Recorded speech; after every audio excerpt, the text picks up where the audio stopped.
안녕하세요. 삼성서울병원 유튜브 구독자 여러분들, 여러분들의 건강 MC 김호수입니다. 반갑습니다. 자, 아이와 부모님, 온 가족을 울리는 이 아토피 피부염이란 무엇인지, 또 어떻게 진단하고 발생 원인은 어떤 것들이 있는지 알아봤던 지난 시간에 이어서 오늘은 그 치료법부터 아토피 피부염을 둘러싼 잘못된 오해, 민간요법까지 모두 파헤쳐보는 시간을 갖도록 하겠습니다. 오늘도 함께 하실 교수님을 모셨습니다. 김지연 교수님 안녕하세요. 안녕하세요. 삼성서울병원 소아청소년과 김지연입니다. 반갑습니다. 반갑습니다. 네, 반갑습니다. 자, 많은 분들이 내 피부 상태와 또 섭취하는 음식을 연관지어서 생각을 하시고 하는데, 내가 혹은 내 아이가 이 아토피 피부염을 가지고 있다면 이런 경향은 아무래도 더 뚜렷해지는 것 같습니다.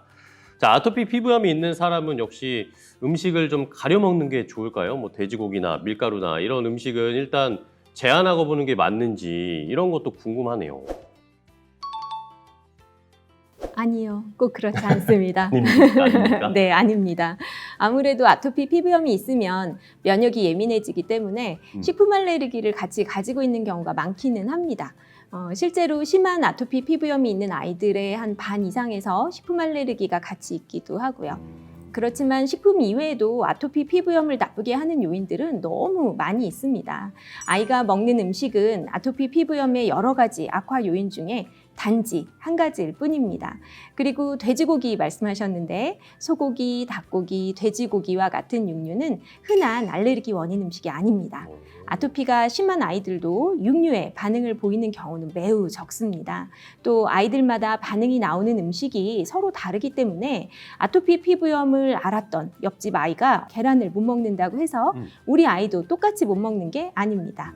밀이나 계란이 아닌 다른 음식에서 이상 반응을 일으킬 수도 있고, 또 혹은 아이의 음식과 피부가 연관이 없을 수도 있습니다. 아이가 먹는 음식을 제한해야 한다면 그건 정확한 검사와 전문의의 진료를 통해서 결정해야 할 문제입니다. 아니, 저는 자주 피부 증상이 음식과 연관이 없어도 일단 나이가 어리면 음식부터 제한하라 이런 말을 많이 들었던 것 같아요. 근데 이거는 틀린 건가요? 네, 맞는 얘기는 아닙니다. 왜냐하면 아이를 보는 의사와 부모님은 병을 해결하는 것도 중요하지만 아이가 제대로 제때 잘 자랄 수 있도록 도와주는 것에도 신경을 쓰셔야 합니다. 그래야 병도 더 잘 이겨낼 수 있거든요.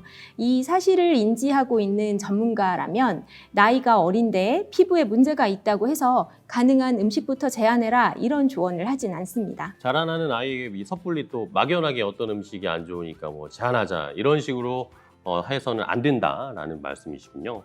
네, 맞습니다. 어떤 음식을 아이의 식단에서 제한하려면 정확한 진단이 우선이 되어야 합니다. 고민이 많이 되신다면 알레르기 검사나 식품일지가 도움이 될 수 있는데요. 음식을 먹고 분명히 이상 증상이 나타났다면 제한을 하는 것이 맞습니다. 제한하는 음식 대신 어떤 음식을 먹을지에 대한 상담이 당연히 뒤따라야 하겠고요. 다만 요즘은 알레르기 음식을 먹여서 치료하는 경구 면역요법을 시행하기도 하는 만큼 증상이 별로 없는 경우라면 굳이 차단할 필요 없이 오히려 먹이는 게 도움이 되는 경우도 있습니다. 그렇기 때문에 아이 식단을 구성할 때는 반드시 경험이 많은 전문의와 상담부터 하시는 것이 가장 정확하고 안전합니다. 그렇습니다. 아이의 건강이 달린 문제인 만큼 전문의와 먼저 상담을 하고 결정하는 게 중요하다라는 말씀입니다.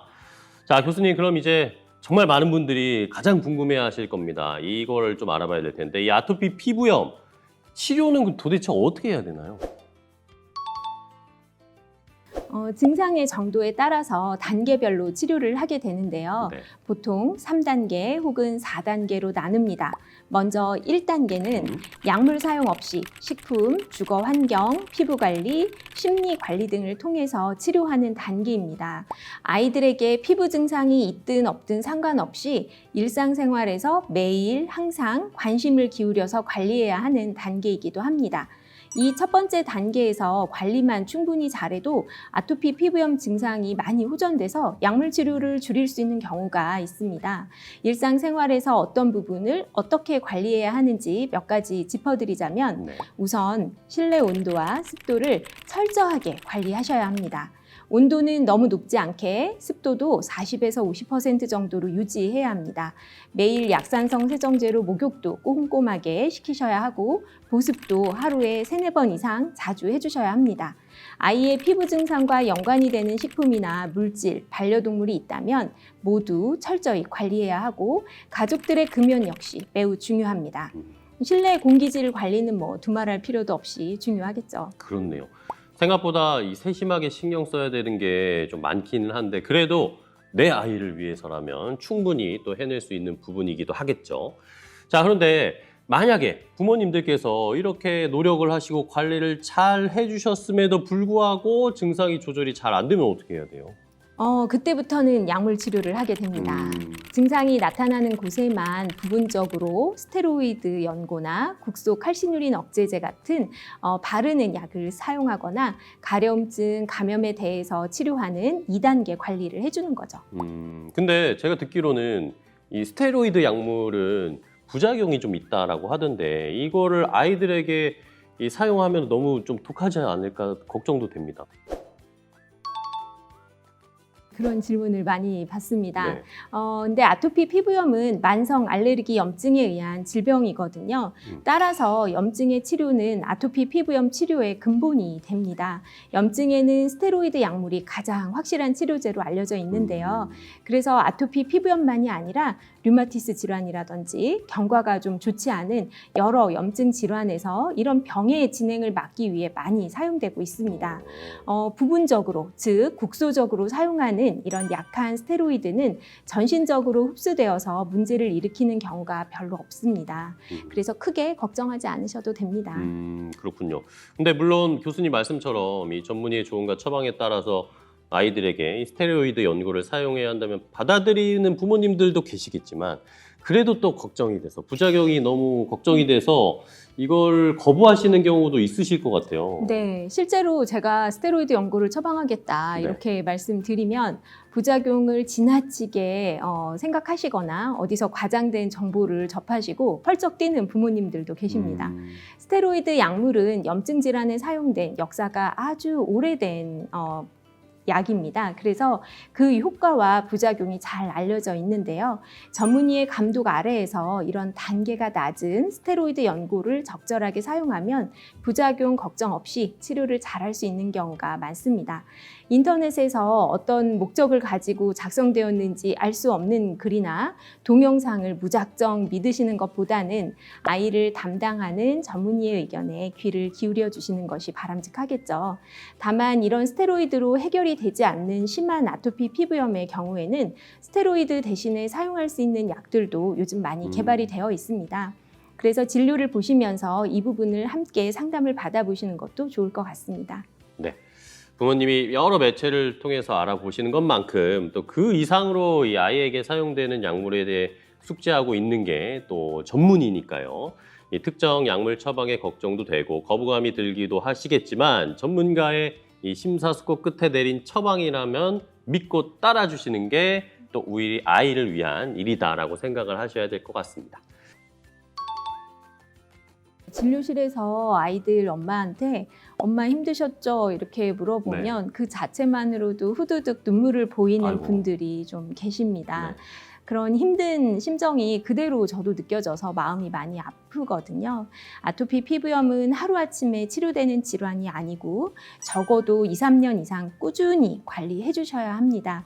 사실 이게 말로는 하기 쉬워도 실제로 아이를 돌봐야 하는 부모님 입장에서는 지치기도 쉽고 또 제대로 관리하는 일도 어려운 것이 맞습니다. 그렇죠. 지칩니다. 많이 힘들었냐는 위로 한마디에 막 눈물을 보일 정도면 그만큼 마음고생을 얼마나 하셨겠습니까? 자, 이렇게 힘든 부모 마음을 또 근데 상업적으로 또 악용하는 그런 상술도 굉장히 많은 것 같아요. 네, 맞습니다. 저는 부모님들께 아토피 피부염은 이 수면 아래 가라앉은 빙하와 같다고 곧잘 설명을 드리는데요. 그만큼 언제 다시 수면이 낮아지고 이 빙하가 올라와서 염증이 생길지 예측하기 어려운 경우가 많다는 의미입니다. 몇 달 걸려서 좋아진 피부가 한번 외출 잘못하거나 땀에 노출이 되어서 몇십 분 사이에도 쉽게 나빠지기도 하고요. 그래서 이 부모 입장에서는 우리나라에서는 피부만 빨리 좋아진다고 하면 수백만 원, 수천만 원, 뭐 아깝지 않고 쓸 수 있을 것 같은데 이런 부모님의 간절한 마음을 또 귀신같이 알고 파고드는 상술이나 아이의 건강을 위협하는 잘못된 정보가 정말 많이 있습니다. 쉽지 않은 일이지만 부모님들께서는 마음가짐을 단단히 하셔야 합니다. 그래야 각종 상술과 잘못된 정보에 흔들리지 않고 치료에 잘 임할 수 있습니다. 담당 전문의를 믿고 따라주시면 합리적인 치료를 통해서 부작용을 줄이고 합병증이 생기지 않도록 피부 증상을 잘 치료할 수 있습니다. 자, 아토피 피부염으로 고생하는 아이를 둔 부모님이라면 정말 내 아이를 위해서 정말 얼마든지 뭐 지불하고 쓸 수 있다라고 생각하실 텐데, 하지만 또 이제 경제적으로 좀 어려우신 분들도 분명히 계시잖아요. 그러면 이런 분들을 위한 뭐 정책이나 뭐 혜택 같은 건 없을까요? 네, 정부에서도 계속 노력을 많이 하고 계시는 걸로 알고 있는데요. 네. 아직 안타깝지만 최근 성인들에게 사용할 수 있는 이런 비싼 약들이 아이들은 보험 혜택을 받지 못해서 힘들어하는 상황이 오랫동안 지속되고 있습니다. 몇 년도 더 지난 것 같습니다. 사용할 수 있는 허가 연령도 다른 나라보다 늦게 확대가 돼서 네. 스테로이드 연고에 반응이 없거나 부작용이 있는 환자들이 이중고, 삼중고에 시달리고 있습니다. 가뜩이나 아이 양육에 대해서 부담이 큰 사회잖아요. 하루빨리 많은 분들이 이런 문제에 대해서 관심을 좀 가지고 경제적으로 부담 없이 잘 치료받을 수 있도록 해결이 되었으면 좋겠습니다. 그러게요. 성인이 받는 혜택을 어린이라는 이유로 받지 못한다는 게 저는 좀 이해가 안 되는데요. 아토피나 알레르기가 있으면 기관을 보내기도 힘들고 경제적인 부담도 커서 부모님들이 고생하는 경우가 많은데요. 말씀하신 것처럼 성인들이 받는 이런 보험 혜택을 단지 어린이라는 이유로 받지 못하는 일이 없도록 정책적인 배려가 반드시 함께 이루어져야 할 것 같습니다. 자, 이렇게 지난 시간에 이어서 아토피 피부염의 모든 것에 대해서 교수님과 이야기를 나눠봤는데요. 아토피 피부염에 대해서 잘못 알고 계셨던 부분도 다시 바로잡고, 또 아토피 피부염은 주로 어릴 때 생긴다고 하는데 주된 환자인 아동 환자가 사회적으로 제대로 배려받지 못한다는 사실까지 다양한 사실들을 배운 시간이었습니다. 자, 아토피 피부염 하나들이 적절한 치료를 받고 모두 완치될 수 있기를 바라면서 오늘 이 시간을 그러면 좀 마무리해 보도록 하겠습니다. 자, 삼성서울병원 유튜브 구독자 여러분들이 모두 건강해지는 그날까지 건강 인사이트!